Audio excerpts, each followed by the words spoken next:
रिद्धि सिद्धि के सहित पधारो गौरी पुत्र गणेश। कुटुंब सहित सब देव पधारो ब्रह्मा विष्णु महेश। प्रेम से बोलिए गणेश भगवान की जय। आप सभी पर भगवान गणेश की कृपा सदैव बनी रहे। आज की वीडियो में आप सुनेंगे विकट संकष्टी चतुर्थी की कथा, जो कि बैसाख महीने के कृष्ण पक्ष की चतुर्थी तिथि होती है। इस दिन विघ्नहर्ता भगवान श्री गणेश जी की विधि विधान से पूजा की जाती है, उपवास रखा जाता है और चतुर्थी का व्रत रात को चंद्र दर्शन करके चंद्रमा को अर्घ देने के बाद ही पूरा होता है। इस व्रत को अपनी सामर्थ्य के अनुसार निर्जल और निराहार रहकर रखा जा सकता है। जिनकी सामर्थ्य निर्जला निराहार रहने की ना हो, वह भरपूर मात्रा में पानी का सेवन करके या फिर फल ग्रहण करके भी इस व्रत को रख सकते हैं। इस बार साल 2025 में विकट संकष्टी चतुर्थी का व्रत 16 अप्रैल दिन बुधवार को रखा जाएगा और इस दिन चंद्रोदय का समय रहेगा रात 9:52 पर। इस समय के बाद से आप अपना उपवास खोल सकते हैं। अगर किसी कारण से आप उपवास रखने में सामर्थ्य नहीं हैं, तो भी इस दिन जितना हो सके गणेश भगवान जी का ध्यान करना चाहिए। सच्चे मन से पूजन करके रात को चंद्रमा की पूजा करके व्रत की कथा अवश्य ही पढ़नी या सुननी चाहिए।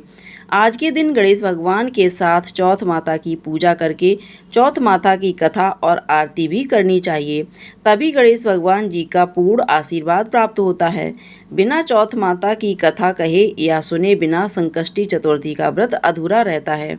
तो आज की इस वीडियो में आप चौथ माता की कथा और आरती भी सुनेंगे। भविष्य पुराण में कहा गया है कि जब मनुष्य संकटों में घिरा हुआ लगे, तब गणेश चतुर्थी का व्रत अवश्य करना चाहिए। इस व्रत से समस्त संकट और कष्ट दूर हो जाते हैं और धर्म, अर्थ, मोक्ष, विद्या, धन और आरोग्य की प्राप्ति होती है। चतुर्थी के व्रत में विघ्नहर्ता भगवान श्री गणेश जी की पूजा की जाती है। इस दिन प्रातःकाल उठकर स्नान करके गणेश भगवान के सामने दोनों हाथ जोड़कर मन वचन कर्म से इस प्रकार व्रत का संकल्प लें। गणेश जी, मैं आपका चतुर्थी व्रत करने का संकल्प लेती हूँ। आज मैं सारा दिन निराहार रहकर आपका ध्यान करूँगी और संध्या को आपका पूजन कर चंद्रोदय के बाद चंद्रमा को अर्घ देने के बाद ही भोजन ग्रहण करूँगी। संकल्प लेने के बाद पूरे दिन गणेश जी का ध्यान करें। संध्या काल में स्नान कर स्वच्छ वस्त्र धारण कर विधि पूर्वक धूप, दीप, चंदन, अक्षत, सिंदूर नैवेद्य से विघ्नहर्ता गणेश भगवान का पूजन करें। पूजन के बाद चंद्रमा का पूजन अवश्य करें और चंद्रमा को जल का अर्घ अर्पित करें। फिर विकट चतुर्थी की कथा सुनें या पढ़ें और पूजन करने के बाद कमलगट्टे के हलवे से व्रत खोलना चाहिए। एक समय देवी पार्वती ने भगवान श्री गणेश जी से पूछा, पुत्र, बैसाख महीने के कृष्ण पक्ष की जो संकष्ट नामक चतुर्थी कही गई है, उस दिन गणेश का किस विधि से पूजन करना चाहिए और उस दिन भोजन में क्या ग्रहण करना चाहिए? तब गणेश जी ने उत्तर दिया, माते, बैसाख कृष्ण चतुर्थी के दिन व्रत रखना चाहिए। उस दिन वक्रतुंड नामक गणेश जी की पूजा करके भोजन में कमलगट्टे का हलवा लेना चाहिए। द्वापर युग में राजा युधिष्ठिर ने भी एक बार भगवान श्री कृष्ण से इस प्रश्न को पूछा था। उसके उत्तर में जो कुछ भी भगवान कृष्ण ने कहा था, मैं इस इतिहास का वर्णन करता हूँ। आप भी श्रद्धा युक्त होकर सुनिए। श्री कृष्ण बोले, राजा, युद्ध इस कल्याणदात्री चतुर्थी का दिन जिसने व्रत किया और उसे जो फल मिला, मैं उसे ही कह रहा हूँ। प्राचीन समय में एक देव नामक प्रतापी राजा हुए। जिस प्रकार आग तिनकों के समूह को जला डालती है, उसी प्रकार शत्रु के बिना शक्ति उसकी मित्रता या कुबेर इंद्रजीत देव से थी। उन्हीं के राज्य में धर्मकेतु नाम के एक श्रेष्ठ ब्राह्मण रहा करते थे। उनकी 2 पत्नियां थीं। एक का नाम सुशीला और दूसरी का नाम चंचल था। सुशील नित्य ही कोई न कोई व्रत किया करती थी और परिणाम स्वरूप उसने व्रत कर अपने शरीर को दुर्बल बना डाला था। इसके विपरीत चंचल कभी कोई भी व्रत उपवास आदि न करके भरपेट भोजन किया करती थी। कुछ समय बीतने पर सुशील को एक सुंदर लक्षणों वाली कन्या हुई और उधर चंचल को पुत्र रत्न की प्राप्ति हुई। यह देखकर चंचल बार बार सुशील को ताना देने लगी और सुशील, तूने इतना व्रत उपवास करके शरीर को जर्जर बना डाला, फिर भी तूने कमजोर से कन्या को जन्म दिया। मुझे देख, मैं कभी व्रत आदि के चक्कर में ना पड़कर हंस कर खेल कर रहती हूँ और वैसे ही बालक को भी मैंने उत्पन्न किया है। अपनी सौतन का व्यंजन सुन सुशीला के हृदय में चुभने लगा। वे पतिव्रता विधिवत गणेश जी की उपासना करने लगी। तब सुशीला ने भक्ति भाव से संकट नाशक गणेश चतुर्थी का व्रत किया तो एक रात्रि में वरदायक गणेश जी ने उसे दर्शन दिए। श्री गणेश जी कहने लगे, सुशीला, तेरी व्रत आराधना से हम अत्यंत संतुष्ट हैं। मैं तुम्हें वरदान दे रहा हूँ कि तेरी कन्या के मुख से निरंतर मोती और मूंगे झड़ते रहेंगे। कल्याणी, इससे तुझे सदा प्रसन्नता रहेगी। सुशीला, तुझे वेद शास्त्र बेटा एक पुत्र भी जल्दी उत्पन्न होगा। इस प्रकार का वरदान देखकर गणेश जी वहाँ अंतर्ध्यान हो गए। वरदान प्राप्ति के फलस्वरूप उस कन्या के मुंह से सदैव मोती और मूंगा झड़ने लगे। कुछ समय बाद सुशीला को पुत्र भी उत्पन्न हुआ और उसके बाद धर्मकेतु ब्राह्मण का स्वर्गवास हो गया। उनकी मृत्यु के बाद चंचला का सारा धन लेकर दूसरे के घर में जाकर रहने लगी, परंतु सुशीला अपने पति के ही घर में रहकर अपने पुत्र और पुत्री का पालन पोषण करने लगी। उस कन्या के मुंह से मूंगे मोती गिरने लगे। गिरने के फलस्वरूप सुशीला के पास बहुत ही कम समय में बहुत सारा धन इकट्ठा हो गया। इस कारण चंचला उससे और भी अधिक ईर्ष्या करने लगी। एक दिन हत्या करने के उद्देश्य से चंचला ने सुशीला की पुत्री को कुएं में धकेल दिया। उस कुएं में गणेश जी ने उसकी रक्षा की और वह कन्या सकुशल अपनी माता के पास लौट आई। उस कन्या को जीवित देखकर चंचला का मन और अधिक बेचैन हो रहा था। फिर उसने सोचा कि इसकी रक्षा ईश्वर करता है, उसे कौन मार सकता है। इधर सुशीला जब अपनी पुत्री को न पाकर बहुत व्याकुल हो गई, तब उसने अपने सामने अपनी पुत्री को देखा तो अत्यंत प्रसन्न हो गई। पुत्री को छाती से लगाकर उसने कहा कि श्री गणेश जी ने तुझे जीवन दिया है, नाथों के नाथ तो गणेश जी हैं। तब चंचला भी आकर उनके पैरों में गिर गई। यह देखकर सुशीला को आश्चर्य का ठिकाना न रहा।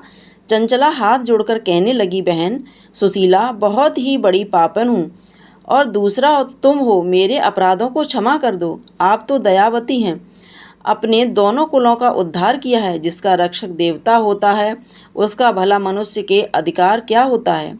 जो लोग संतों और पुरुषों का दोष देखते हैं वे अपनी करनी से स्वयं ही नाश को प्राप्त हो जाते हैं। इसके बाद चंचला ने भी उस कष्ट निवारक पुण्यदायक संकष्ट नामक गणेश जी के व्रत को धारण किया। श्री गणेश जी की कृपा से परस्पर उन दोनों में प्रेम भाव प्रकट हुआ। भक्तजनों, जिस प्रकार गणेश जी की कृपा होती है उसके तो शत्रु भी मित्र बन जाते हैं। सुशीला द्वारा संकट नाशन गणेश चतुर्थी व्रत किए जाने के कारण ही उसके साथ चंचला का हृदय परिवर्तित हो गया। श्री गणेश जी अपनी माता पार्वती से कहते हैं, माते, इस प्रकार पूर्व काल का पूरा वृत्तांत मैंने आपको सुना दिया। इस लोक में इस श्रेष्ठ पापनाशक व्रत के अलावा कोई दूसरा नहीं हो सकता। श्री कृष्ण कहते हैं कि हे धर्मराज, आप ही विधिपूर्वक गणेश जी का यह उत्तम व्रत कीजिए। इसके करने से आपके शत्रुओं का नाश होगा तथा अष्ट सिद्धियां और नवनिधियां आपके सामने परिवर्तित होकर खड़ी रहेंगी। यह धर्मराज युधिष्ठिर, आप अपने भाइयों, धर्मपत्नी और माता सहित इस व्रत को अवश्य धारण कीजिए। इससे थोड़े ही समय में आप अपने राज्य को प्राप्त कर लेंगे। तब भगवान श्री गणेश जी के श्रीमुख से संकष्टी गणेश चतुर्थी व्रत का महत्म्य सुनकर धर्मराज युधिष्ठिर ने भी परिवार सहित इस व्रत को धारण किया। प्रिय श्रोताओं, यह थी वैशाख मास के कृष्ण पक्ष की संकष्टी चतुर्थी की संपूर्ण कथा। प्रेम से बोलिए विघ्नहर्ता भगवान गणेश की जय। चौथ माता की जय। पौराणिक कथा के अनुसार एक बार सेठ सेठानी थे। उनका एक बेटा और बहू भी थे। बहू सबको भोजन कराकर फिर स्वयं भोजन करती। उसकी एक पड़ोसन भी थी जो ऐसी थी कि रोज पूछती कि बहू आज क्या बनाया खाया, तो बहू कहती ठंडो बासी। एक दिन पति ने उसकी बात सुन ली। पति सोचने लगा कि यह तो रोज ताज़ा और गर्म खाना खाती है, फिर ऐसा क्यों कहती है। तो उसके पति ने ऐसा सोचकर विचार किया कि आज तो पकवान बनाकर जाएं, फिर देखते हैं कि मेरी पत्नी पड़ोसन से क्या कहती है। तब उसने अपनी पत्नी से कहकर तरह तरह के पकवान बनवाए और घर के सभी लोगों ने एक साथ बैठकर भोजन किया। भोजन करने के बाद उस दिन भी पड़ोसन ने पूछा कि बहू आज क्या बनाया खाया, तो बहू पहले की तरह कहने लगी ठंडो बासी खाया। सेठ के लड़के ने सोचा कि जिससे मेरी पत्नी रोज ऐसे ही रहती है, तो उसने एक दिन अपनी पत्नी से पूछा कि तुम रोज पड़ोसन को ठंडो बासी खाया ऐसा क्यों कहती हो, जबकि हम तो एक साथ बैठकर आज तरह तरह के पकवान बनाए और खाए। तब उसकी पत्नी कहने लगी, हम सब जो खा रहे हैं वह हमारे बाप दादाओं की कमाई है। जिस दिन आप कमा कर लाओगे उस दिन मैं समझूंगी कि आज हम ताज़ा भोजन कर रहे हैं। अब एक दिन लड़के ने माँ से कहा कि माँ, मैं बड़े शहर में कमाने के लिए जा रहा हूँ। माँ बोली, बेटा हमारे पास तो इतना धन है कि खाए नहीं खाया जाएगा। तो माँ की मना करने पर भी बेटे ने खुद कमाने का दृढ़ निश्चय कर लिया। जाते समय अपनी पत्नी से कहने लगा, मैं जब तक कहकर बहुत सारा धन लेकर आ जाऊं तब तक तुम चूल्हे की आग बुझने मत देना। एक दिन चूल्हे की आग बुझ गई तो वह मन ही मन घबराने लगी कि कहीं मेरे पति पर कोई संकट तो नहीं आन पड़ा। उसने जल्दी से पड़ोसन के यहाँ से आग लाकर चूल्हे में रख दी। ऐसा मन में सोचकर वह पड़ोसन के यहाँ गई और वहाँ पड़ोसन चौथ माता का व्रत और पूजन कर रही थी। पड़ोसन ने कहा, थोड़ी देर में आकर आग ले जाना। बहू ने पड़ोसन से पूछा, आप चौथ का यह व्रत क्यों करती हो, इससे क्या फल मिलता है? पड़ोसन कहने लगी, चौथ माता के इस व्रत को करने से अन्न धन और लक्ष्मी मिलती है, अपनी मनोकामना भी पूरी हो जाती है, पति और बच्चों पर आया संकट भी दूर हो जाता है। पड़ोसन से व्रत की सारी विधि पूछकर कथा के बारे में जानकर अब बहू ने भी अगली बार से चौथ माता का व्रत रखना शुरू कर दिया। दीवार पर चौथ माता बनाकर उस दिन घी गुड़ और चूरमा बनाकर रात को चंद्रमा को अर्घ देकर भोजन किया। ऐसा करते करते बहू को बहुत दिन बीत गए। वह हर दिन अपने पति को याद किया करती। एक दिन चौथ माता ने बहू के पति को सपने में आकर कहा, साहूकार का बेटा तू जा, तेरी पत्नी घर में तुझे बहुत याद कर रही है। घर जाकर उसकी चिंता दूर कर, दुकान खोलकर केसर का पंगलिया बनाकर बैठ जाना, आज तेरा हिसाब किताब हो जाएगा। अब तो चौथ माता ने जैसा कहा वैसा ही हुआ। उसने जल्दी जल्दी घर जाने की तैयारी शुरू कर दी और गाड़ी भरकर धन दौलत लेकर साथ चल दिया। रास्ते में एक बड़ा सा काला नाग बैठ गया और कहने लगा, आज तो मैं तुझे डसूंगा, छोड़ूंगा नहीं, आज तेरी उम्र पूरी हो गई है। तब साहूकार के लड़के ने सांप से कहा, आज चौथ माता ने मुझे सपना दिया है, इसलिए मैं अपनी पत्नी से मिलने घर जा रहा हूँ। वहाँ मेरी पत्नी मेरा इंतजार कर रही है, वह बहुत चिंता कर रही है, उससे मिलकर जरूर आऊँगा, तब तुम मुझे डस लेना। नाग ने कहा, तुम शपथ देकर जाओ और मैं तुम्हें जाने दूंगा। अगर लौटकर नहीं आए तो मैं तुम्हारे घर आकर ही तुम्हें डस लूँगी। इस प्रकार नाग को वचन देकर साहूकार का लड़का अपने घर पहुँचा।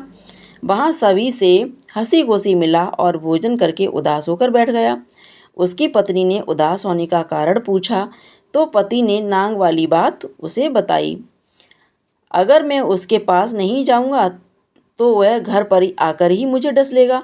उसकी पत्नी बहुत चालाक और समझदार थी। कहने लगी, आप बिल्कुल भी चिंता मत करिए, मैं आपको एक उपाय बताती हूँ, आप आराम से लेट जाओ। पत्नी ने कमरे में पैड़ी पर लिटा दिया। पैड़ी मतलब जिसे सीढ़ी बोलते हैं। पहली सीढ़ी पर रेत, दूसरी पर गुलाब, चौथी पर कंकु केसरी, पांचवी पर लड्डू पेठा, छठी पर गाड़ी चली और सातवीं पैड़ी पर दूध से भरा कटोरा रख दिया। इस प्रकार वह 7 से जाकर बैठ गई। आधी रात हो गई, वह नाग आया और चलने लगा। पहले पहाड़ी पर रेत मिला तो रेत में लुट गए और कहने लगा, सेठ की बहू ने आराम तो बहुत दिया पर वचन से बंध कर आया हूँ। जरूर इस प्रकार 7 पैड़ियों पर वह नाग आराम करता हुआ कहता हुआ कि डसूंगा तो जरूर। कमरे में जाने ही वाला था कि चौथ माता ने विचार किया कि मैं इसे नहीं बताऊंगी तो संसार में धर्म अधर्म और मेरी व्रत पूजा कौन करेगा।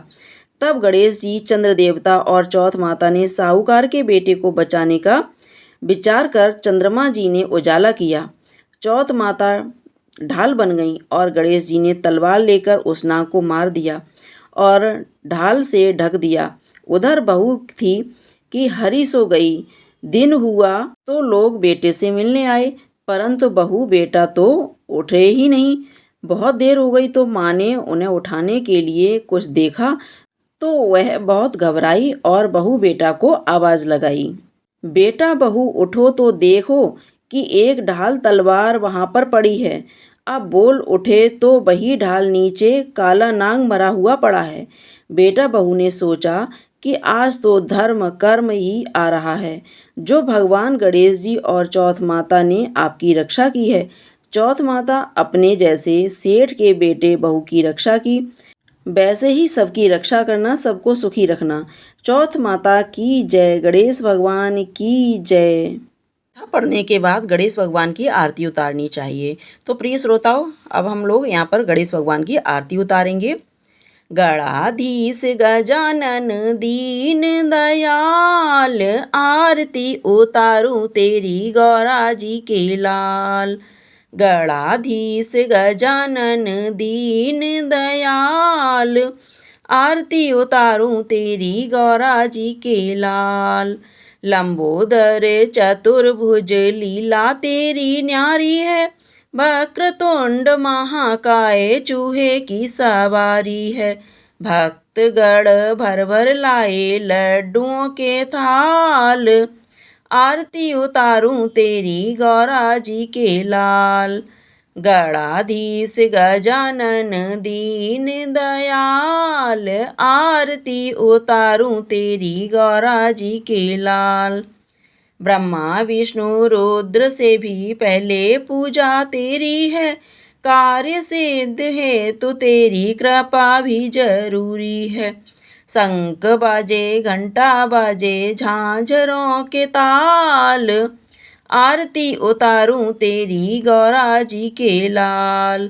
गणाधीश गजानन दीन दयाल, आरती उतारूं तेरी गौरा जी के लाल।